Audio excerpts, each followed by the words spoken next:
અહીંયા આપણને વિદ્યાર્થી મિત્રો એક સમીકરણ આપેલું છે અને ઉકેલ આપેલું છે અને આપણે વિદ્યાર્થી મિત્રો k ની કિંમત શોધવાની છે। તો જ્યારે પણ વિદ્યાર્થી મિત્રો ઉકેલ આપેલો હોય તો આપણને ખબર છે જે પ્રથમ નંબરે હોય વિદ્યાર્થી મિત્રો એને આપણે x યામ કહીશું અને જે બીજા નંબરે હશે વિદ્યાર્થી મિત્રો એને આપણે કયો યામ કહીશું y યામ કહીશું। તો જ્યાં x દેખાય છે વિદ્યાર્થી મિત્રો ત્યાં આપણે શું મૂકવાના છે 2 મૂકવાના છે અને જ્યાં y દેખાશે વિદ્યાર્થી મિત્રો ત્યાં આપણે શું મૂકીશું k મૂકીશું। તો x ની જગ્યાએ આપણે 2 મૂકી દઈશું અને y ની જગ્યાએ વિદ્યાર્થી મિત્રો આપણે k મૂકી દઈશું।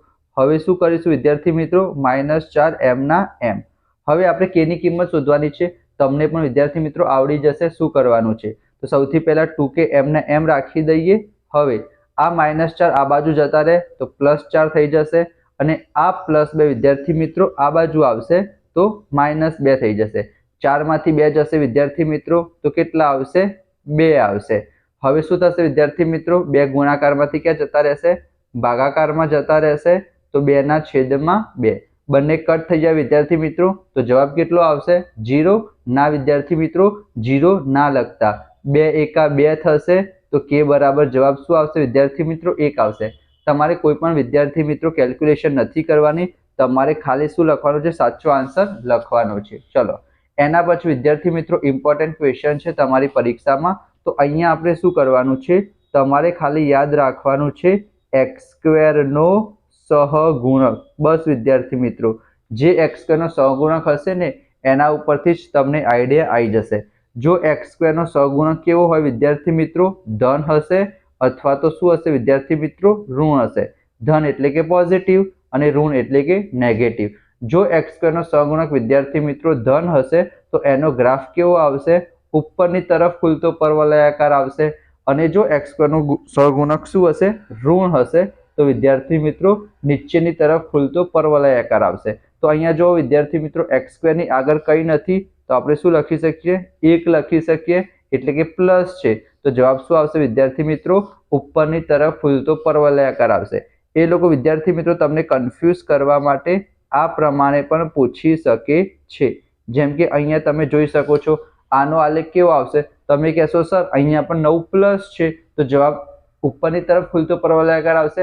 ના વિદ્યાર્થી મિત્રો આપણે કોનો સહગુણક જોવાનો છે x² નો। તો x² વિદ્યાર્થી મિત્રો વચ્ચે આપેલું છે અંતિમ પદમાં પણ આપેલું હોય બરાબર। તો એ તમે કન્ફ્યુઝ ના થતા અહીંયા વિદ્યાર્થી મિત્રો x² નો સહગુણક માઈનસ છે તો જવાબ શું આવશે નીચેની તરફ ખુલતો પરવલયાકાર આવશે। કિરણ વિદ્યાર્થી મિત્રો કોઈ દિવસ નહીં આવે રેખા આવી શકે છે। રેખા ક્યારે આવશે જ્યારે સમીકરણ તમારું કેવું હશે સુરેખ સમીકરણ હોય x ની ઉપર એક ઘાત હોય તો વિદ્યાર્થી મિત્રો એનો જવાબ શું આવશે રેખા આવશે। ચલો એના પછી ત્રીજા નંબરનો ક્વેશ્ચન સિમ્પલ જ છે। અહીંયા કીધું છે વિદ્યાર્થી મિત્રો આ બંને વચ્ચેનું અંતર શોધવાનું છે।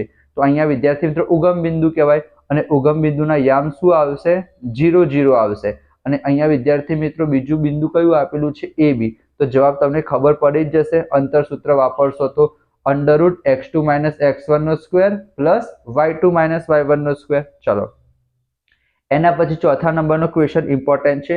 અહીંયા તમને કીધું છે વિદ્યાર્થી મિત્રો ઉકેલ શક્ય નથી તો ત્રણ કન્ડિશન તમને ખબર હોવી જોઈએ। ઉકેલ ક્યારે શક્ય નહીં બને જ્યારે બંને રેખાઓ કેવી હશે વિદ્યાર્થી મિત્રો સમાંતર હશે। સમાંતર રેખા હોય તો ઉકેલ ના મળે અને સમાંતર હોય એની શરત શું છે વિદ્યાર્થી મિત્રો પહેલું બીજું સરખું હોવું જોઈએ એટલે કે a1/a2 = શું હોવું જોઈએ b1/b2 હોવું જોઈએ પણ વિદ્યાર્થી મિત્રો ત્રીજું સરખું ના હોવું જોઈએ। તો આવી શરત કઈ જગ્યાએ આપેલી છે ઓપ્શન નંબર A માં આપેલી છે। તો આપણો સાચો જવાબ શું આવશે વિદ્યાર્થી મિત્રો ઓપ્શન નંબર A આવશે। ચલો એના પછી વિદ્યાર્થી મિત્રો આપણે જોઈએ પાંચમા નંબરનો ક્વેશ્ચન। ચલો અહીંયા વિદ્યાર્થી મિત્રો તમને કીધું છે કે જેના બીજ -1 અને 2 હોય તેવું x ચલનું દ્વિઘાત સમીકરણ। તો વિદ્યાર્થી મિત્રો જો તમને ના આવડતું હોય તો કંઈ જ વાંધો નહીં આ જે બીજની કિંમત હોય ને વિદ્યાર્થી મિત્રો વારા પરથી તમારે મૂકતા જવાની ઓપ્શનમાં જ્યાં પણ ઉકેલ મળી જશે 0 જવાબ આવી જશે એનો મતલબ એ સાચો જવાબ આવશે। જેમ કે વિદ્યાર્થી મિત્રો હું આની કિંમત b માં મૂકું તો b માં શું મૂકીએ x ની જગ્યાએ -1 મૂકીએ તો -1² + -1 - 2 -1 નો વર્ગ કેટલો થશે +1 થશે આ -1 થશે આ -2 તો +1 - 1 કર જવાબ -2 આવ્યો એનો વિદ્યાર્થી મિત્રો b આન્સર નહીં આવે। એ પ્રમાણે આપણે ડી માં ચેક કરીએ તો x ની જગ્યાએ -1 મૂકીશું તો x ની જગ્યાએ -1, x ની જગ્યાએ -1, -1 નો સ્ક્વેર +1 થશે, માઇનસ માઇનસ પ્લસ થઈ જશે, 1 ને 1 2, 2 માંથી 2 જાય તો 0. તો અહીંયા વિદ્યાર્થી મિત્રો -1 મૂક્યા તો જવાબ 0 આવી ગયો.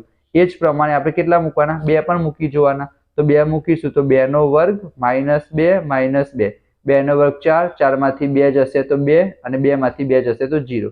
તો અહીંયા વિદ્યાર્થી મિત્રો ઓપ્શન નંબર ડી માં -1 અને 2 બંને મૂકતા જવાબ શું મળી ગયો? આપણને 0 મળી ગયો. બરાબર. ચલો છઠ્ઠા નંબરનો તમને લાગશે કે આ તો બહુ હાર્ડ છે વિદ્યાર્થી મિત્રો, 2n + 1 તો શું કરવાનું? તો કંઈ જ નહીં કરવાનું વિદ્યાર્થી મિત્રો. અહીંયા આપણને કયું પદ શોધવાનું કીધું છે? 10મું પદ શોધવાનું કીધું છે. તો n ની જગ્યાએ કેટલા મૂકી દેવાના? 10 મૂકી દેવાના. n ની જગ્યાએ 10 મૂકી દઈએ તો 10 દુ 20, 20 - 1 કેટલા આવશે વિદ્યાર્થી મિત્રો? 19 આવશે. ચલો ખબર પડી કેટલું ઈઝી હતું. ચલો અહીંયા વિદ્યાર્થી મિત્રો આ ક્વેશ્ચન પણ ઈઝી છે. જ્યારે પણ લંબ અંતર શોધવાનું કે તો માઇનસ વાળો તો આપણે શું કરી દેવાનું? કટ જ કરી દેવાનું. કારણ કે વિદ્યાર્થી મિત્રો અંતર કોઈ દિવસ માઇનસ ના હોય, અંતર હંમેશા કેવું હશે વિદ્યાર્થી મિત્રો? ધન હશે. હવે તમને અહીંયા y અક્ષ કીધું છે તો આપણે શું કરવાનું? એનો x યામ લખવાનો.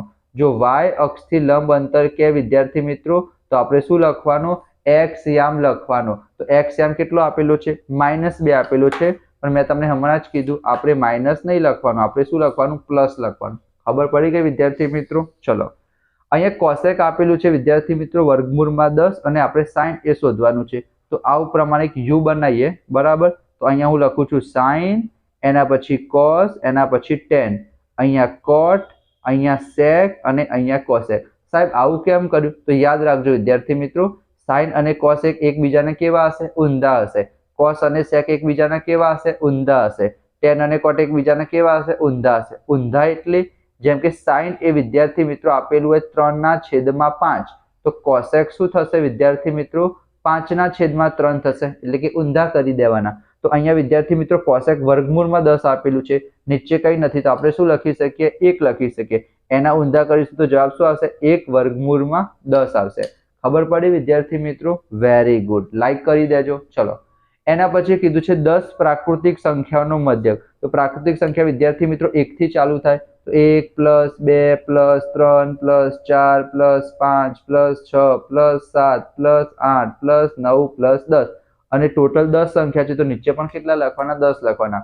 બધાનો સરવાળો કરીશું વિદ્યાર્થી મિત્રો જો જવાબ કેટલો આવશે? 55 આવશે. નીચે 10 લખવાના તો 55 / 10 કરીશું તો જવાબ કેટલો આવશે વિદ્યાર્થી મિત્રો? 5.5 આવશે. ચલો એના પછી 10મો ક્વેશ્ચન પણ વિદ્યાર્થી મિત્રો ઇમ્પોર્ટન્ટ છે. અહીંયા કીધું છે અનંત ઉકેલ. અનંત ઉકેલ ક્યારે મળશે? જ્યારે બંને રેખાઓ કેવી હશે વિદ્યાર્થી મિત્રો?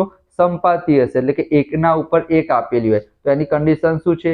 a1/a2 = b1/b2 = c1/c2. a1/a2 કેટલા થશે? a/2 બરાબર.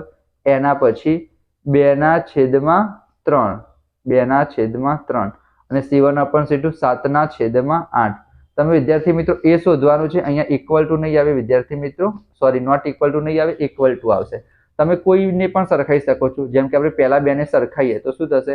એ આ 2 ક્યાં જતા રહેશે? સામે જતા રહેશે તો 2 દુ 4/3 આવશે વિદ્યાર્થી મિત્રો. જો તમે પહેલા ને ત્રીજાને સરખાવશો તો પણ વિદ્યાર્થી મિત્રો જવાબ શું આવશે? 4/3 જ આવશે. અહીંયા વિદ્યાર્થી મિત્રો એક બીજ આપેલું હોય, મેં તમને પહેલો જ ક્વેશ્ચન કરાયો તો એના જેમ જ કરવાનું. કયું બીજ આપેલું છે? 4. તો x ની જગ્યાએ 4 મૂકી દેવાના વિદ્યાર્થી મિત્રો. તો જ્યાં પણ x દેખાય છે ત્યાં આપણે શું મૂકી દઈશું વિદ્યાર્થી મિત્રો? 4 મૂકી દઈશું તો આપણને a ની કિંમત મળી જાય. 4 નો વર્ગ 16 + 4a - 8 = 0. આ 4a આ -8 પેલી બાજુ તો +8 થઈ જાય, આ 16 પેલી બાજુ જશે તો -16 થઈ જશે. તો શું આવશે? 4a = 8 માંથી 16 જશે તો -8.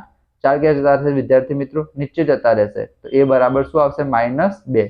તો જવાબ આવી ગયો વિદ્યાર્થી મિત્રો -2. ચલો એના પછી x અક્ષથી લંબ અંતર કીધું છે તો y યામ લખી દેવાનો. y યામ શું આપેલું છે? 3 આપેલું છે. તો જવાબ શું આવશે વિદ્યાર્થી મિત્રો? 3 આવશે. અહીંયા વિદ્યાર્થી મિત્રો એક વર્તુળ આપેલું છે, એની ત્રિજ્યા કેટલી આપેલી છે? 6 આપેલી છે. અચ્છા આ રીતના કરવું પડશે. આ એક વર્તુળ આપેલું છે વિદ્યાર્થી મિત્રો, એની ત્રિજ્યા 6 આપેલી છે. જીવાની લંબાઈ તો આ જીવા કહેવાય. એની લંબાઈ કેટલી આપેલી છે? 9.6. અને જીવાનું અંતર નથી શોધવાનું વિદ્યાર્થી મિત્રો, અહીંયા કેન્દ્રથી જીવાનું અંતર શોધવાનું છે. એટલે આ કેન્દ્ર કહેવાય અને કેન્દ્રથી જીવાનું અંતર એટલે આટલું વિદ્યાર્થી મિત્રો શોધવાનું છે. હવે આ ટોટલ 9.6 હોય વિદ્યાર્થી મિત્રો, આટલું કેટલું હશે? 4.8 હશે. આ પણ 4.8 હશે. એ 90 બનશે. તો પાયથાગોરસનો પ્રમેય લગાવશો તો આ તમને મળી જશે. 6 નો વર્ગ થશે 36 માઇનસ 4.8 નો વર્ગ કરીશું વિદ્યાર્થી મિત્રો. આઈ થિંક જવાબ કેટલો આવશે? આઈ થિંક મને જવાબ યાદ છે 3.6 આવે છે વિદ્યાર્થી મિત્રો. 12.96 કે એવું કંઈક જવાબ આવશે. બરાબર. પાયથાગોરસનો તમે પ્રમેય વાપરજો એટલે તમને આઈડિયા આવી જશે. એના પછી 5 રૂપિયાનો સિક્કો નળાકાર કહેવાય વિદ્યાર્થી મિત્રો. તો નળાકારની કુલ સપાટીનું ક્ષેત્રફળ શોધવું હોય તો શું આવશે? 2πr કૌંસમાં h પ્લસ r. તો જોયું વિદ્યાર્થી મિત્રો, જો તમને વિડીયો પસંદ આવ્યો હોય તો લાઈક કરી દેજો અને સાથે સાથે આપણે બીજા બધા વિડીયો પર મૂકીશું. જો તમને આના ઉપર મને સારો રિસ્પોન્સ મળશે તો વિદ્યાર્થી મિત્રો આપણે બીજા બધા વિડીયો પર મૂકીશું. હેતુલક્ષીના બે વિભાગ બી માં છે, વિભાગ સી માં પૂછાય છે વિદ્યાર્થી મિત્રો. ટ્રુ ફોલ્સ છે. ઓલરેડી અહીંયા તમે જોઈ શકો છો મેં ઘણી બધી વર્કશીટ બનાવેલી છે તમારા માટે. આ બધી વર્કશીટ છે વિદ્યાર્થી મિત્રો, એ આપણે સોલ્વ કરીશું. તમારા 24 માંથી 24 માર્ક્સ આવી જશે વિદ્યાર્થી મિત્રો. એક લાઈક કરી દેજો, ચેનલ સબસ્ક્રાઇબ કરી દેજો. તો આપણે મળીશું નેક્સ્ટ વિડીયોમાં. ત્યાં સુધી જય હિન્દ, જય ભારત, જય Shri Ram. Thank you so much.